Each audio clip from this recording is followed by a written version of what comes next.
Querido amigo, hoje o nosso propósito é iniciarmos os estudos do texto da carta de Paulo aos Tessalonicenses. Nós vamos estudar hoje o capítulo 1, versículos 1 a 10. Como estudamos no programa passado, com base no livro de Atos, capítulo 17, é possível afirmar-se que Paulo tinha estado por volta de 3 sábados pregando na sinagoga da cidade de Tessalônica. Segundo o relato de Lucas, também é possível concluirmos que, diante de grande oposição, tanto dos gentios como dos judeus, que contrataram homens desocupados e desqualificados para testemunharem falsamente contra os missionários, Paulo, antes do que provavelmente ele tinha planejado, deixou aqueles irmãos saindo rapidamente de cena. Conforme o versículo 10 de Atos 17, depois de ter terminado o tumulto, os novos irmãos tessalonicenses, durante a noite, enviaram Paulo e Silas para a cidade de Bereia. Mas quando estudamos o texto de 1 Tessalonicenses 2, 7 a 11, como faremos posteriormente, é possível também afirmar-se que a estadia de Paulo em Tessalônica pode ter demorado um pouco mais do que 3 sábados. Isso é provável, pois ele também afirma que trabalhou com as suas mãos para se sustentar, e nesse período, talvez de um mês e meio, a igreja de Filipos enviou-lhe 2 doações, conforme o próprio apóstolo confirma ao escrever para os filipenses, agradecendo esse ato de amor quando estava nessa etapa inicial do seu ministério, conforme nós podemos confirmar lá em Filipenses 4,16. Além disso, um outro fator pode nos indicar uma permanência de Paulo além do que somente 3 sábados em Tessalônica. A base para esse argumento é o ensino doutrinário que o apóstolo teria dado aos Tessalonicenses. Veja bem, algo que fica notório quando estudamos as 2 cartas endereçadas à igreja. Ou Paulo teria ensinado praticamente todos os dias da semana os novos convertidos, ou a sua permanência, de fato, poderia ter sido de prováveis 45 dias, contando com o apoio de Timóteo, que ainda ficou mais um tempo com aqueles novos irmãos, depois da partida de Paulo e Silas para Bereia. Tais fatos são confirmados, pois conforme o relato de Atos 17 e 18, depois de ter chegado a Bereia e depois de ter pregado o Evangelho junto com Silas, depois de um novo tumulto e perseguição, os irmãos bereanos enviaram Paulo para Atenas. Silas ficou em Bereia, Timóteo provavelmente ainda estava em Tessalônica. Receberam orientação, então, de que o mais rápido possível fosse encontrar com Paulo, o que de fato aconteceu, embora não em Atenas, mas em Corinto, conforme Atos 18, 5. Certamente depois de ouvir as notícias de Timóteo, Paulo então ficou encorajado a escrever para os Tessalonicenses, confirmando-lhes a fé, louvando a Deus pela transformação que tinha ocorrido nas suas vidas e esclarecendo dúvidas, como veremos ser o conteúdo dessa carta que agora estudamos. Na verdade, temos que constatar que foi um início conturbado, mas de lá surgiu uma igreja forte, sólida, uma igreja que praticava o Evangelho completo, desenvolvia a missão integral do Evangelho, conforme nós vemos o testemunho do próprio Paulo aos Coríntios, quando ele citou os habitantes da Macedônia, isso é, os filipenses, os tessalonicenses e os bereanos, como exemplos de cristãos genuínos entregues ao Senhor e entregues aos irmãos. Você pode confirmar isso lendo 2 Coríntios 8, 1 a 5. Quando temos esse vislumbre do efeito do Evangelho pregado por Paulo aos Tessalonicenses, é possível percebermos que, embora tenha sido um ministério curto, quando comparado a outros, por exemplo, há 1 ano e meio em Corinto e há 2 anos e 3 meses em Éfeso, esse ministério foi impactante para os Tessalonicenses.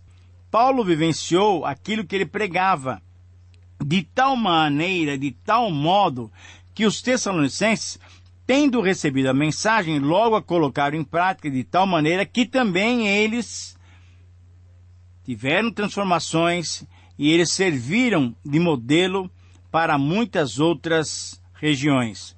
A transformação que ocorre na vida daqueles que se deixam moldar pelo Senhor Jesus deve ficar evidente. E foi exatamente isso que ocorreu com aqueles irmãos de Tessalônica. Demonstraram fé, uma fé demonstrada através das obras. Demonstrar um amor abnegado, isto é, um amor sacrificial. Demonstraram uma sólida esperança, isso é, uma sólida confiança na promessa da volta de Cristo. Por isso, ao percebermos esses detalhes, é possível dar a esse capítulo o seguinte título: A vida verdadeiramente transformada por Cristo. A vida verdadeiramente transformada por Cristo. 1 Tessalonicenses, capítulo 1, versículos 1 a 10, isso é, todo o capítulo. A pergunta que devemos fazer logo no início desse programa, logo no início dessas considerações, para esse capítulo, é uma pergunta muito desafiadora. Como será que as pessoas que convivem comigo podem me descrever? Como é que as pessoas que convivem com você, na sua casa, na sua vizinhança, no seu trabalho, na sua escola, na sua condução, naquela condução que você pega todos os dias, no trânsito, no posto de gasolina, no supermercado, na padaria, na venda, na farmácia, no banco, como é que essas pessoas que convivem com você podem descrevê-lo? Você já pensou nisso? Será que eles podem dizer que veem uma vida transformada? A vida dos cristãos de Tessalônica foi impactante para toda a região da Macedônia e Acaia. Eles serviram como modelo de uma vida transformada. Mas a pergunta é, como que aconteceu isso? Certamente a vida de Paulo serviu de modelo para os tessalonicenses. Com certeza. Conforme o testemunho do próprio apóstolo, a vida cristã que ele vivia, o procedimento dele entre os tessalonicenses, mesmo que por pouco tempo, e o seu amor desprendido por eles foi um viver justo, piedoso e irrepreensível. E aí poderíamos perguntar uma outra coisa, uma outra pergunta poderia ser feita. Agora, quem foi o modelo para Paulo? Quando nós lemos os relatos de Lucas no livro de Atos, descobrimos que Barnabé foi quem impactou a vida do apóstolo Paulo. Depois dele ter visto o testemunho de Estevão, em Atos 7,58, depois que Jesus o surpreendeu no caminho de Damasco, em Atos capítulo 9, certamente a atitude de Barnabé demonstrou a Paulo o que era ser um cristão e o que era ser desprendido. E as nossas vidas? Têm servido de modelo para outros irmãos? Esse é um bom desafio para todos nós. Uma das acusações que Paulo e seus companheiros sofreram quando chegaram a Tessalônica foi muito específica. Esses que têm transtornado o mundo chegaram também até aqui. Atos 17:6. A palavra traduzida por transtornado no grego tem um sentido bem radical. É mais ou menos como se os acusadores dissessem de Paulo e Silas: esses que têm virado o mundo de cabeça para baixo também chegaram até aqui. E isso pode ser confirmado, pois o efeito do cristianismo, o efeito do verdadeiro cristianismo vivido pelos missionários, sabe o que produziu?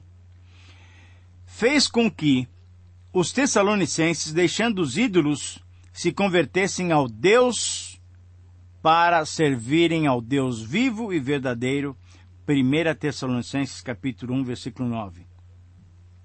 Assim, diante dessas colocações, ao percebermos esses detalhes, é possível extrair, então, do texto, dos 10 versículos do capítulo 1, esse princípio para aplicarmos em nossas vidas. Qual o princípio? É o seguinte: toda vida verdadeiramente transformada por Cristo é inconfundível nas características que apresenta. Eu repito, esse é o princípio que vem dos 10 versículos do capítulo 1 de 1 Tessalonicenses. Toda vida verdadeiramente transformada por Cristo é inconfundível nas características que apresenta.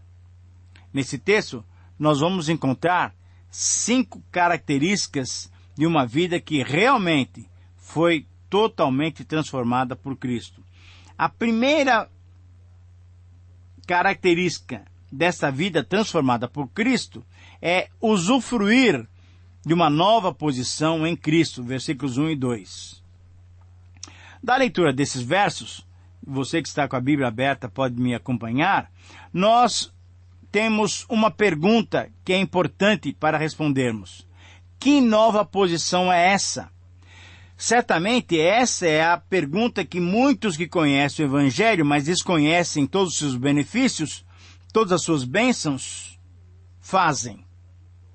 É exatamente isso que acontece quando, pela fé, cremos que o sacrifício de Jesus nos alcança. Mesmo estando já há 2000 anos daquele amoroso sacrifício que o levou à cruz do Calvário, esse sacrifício, quando nós cremos, nos coloca em nova posição. Temos uma nova posição, isto é, estamos em Cristo, estamos unidos a Cristo e, consequentemente, estamos em Deus e unidos a Deus. Essa é a nova posição. Como Paulo tinha dito aos Efésios, antes nós estávamos como? Afastados e separados de Deus, afastados e separados do seu povo.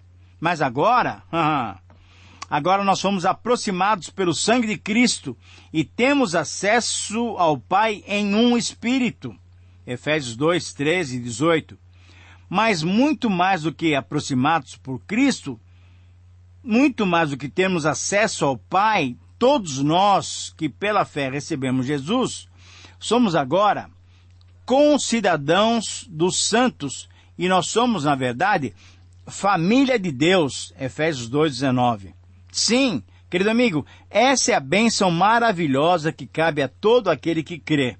A nova posição pode ser descrita com as palavras de Paulo, pois ele também afirmou que Deus nos ressuscitou e nos fez assentar em lugares celestiais em Cristo Jesus. Se você é cristão, você já tem essa nova posição. Se você ainda não é cristão, eu quero desafiá-lo para receber pela fé essa nova posição em Cristo Jesus. E porque temos essa nova posição, podemos usufruir da graça, do favor imerecido de Deus, que por seu amor nos alcançou. E podemos usufruir também da paz, da harmonia de relacionamento com o próprio Deus, aquela paz que só Jesus Cristo pode nos dar. Querido amigo, você tem usufruído dessa nova posição pela fé em Cristo Jesus? Você tem experimentado a graça e a paz que só o Senhor Jesus pode conceder? São questões que só você pode responder diante de Deus. Em segundo lugar, a vida transformada por Cristo caracteriza-se por demonstrar a veracidade, a verdade do Evangelho. Versículos 3, 4 e 5. A veracidade, a verdade do Evangelho, só é demonstrada quando comprovamos a transformação que ele proporcionou em nosso viver. Humanamente, sem Cristo em nossas vidas, nós somos duvidosos, cheios de temor, portanto, somos sem fé. Sem Cristo em nossas vidas, somos egoístas e somos preocupados conosco mesmo. Portanto, não temos amor. E sem Cristo em nossas vidas, não temos garantia do futuro. Somos inseguros, portanto, somos sem esperança. Quando Cristo entra em nossas vidas, quando Cristo começa a habitar no nosso viver, transformando-nos completa e totalmente, passamos a ter uma fé prática que age, que atua em favor dos outros, uma confiança prática no que ainda não é realidade. Quando Cristo entra em nossas vidas, quando Ele começa a habitar em nossas vidas, transformando-nos completa e totalmente, passamos a ter um amor abnegado, isso é, um amor sacrificial, um amor que serve aos necessitados. Amamos servindo aos outros. Quando Cristo, por fim, entra em nossas vidas, transformando-nos completa e totalmente, passamos a ter uma vida de esperança, uma vida que espera na vinda futura que Jesus vai ter para nos levar, na vida futura que Ele nos prometeu, e por isso nós não desistimos, nós perseveramos. Essas marcas, esses efeitos do Evangelho, comprovam a nossa eleição, comprovam que nós já temos uma nova posição sem mérito algum, mas pela escolha graciosa de Deus.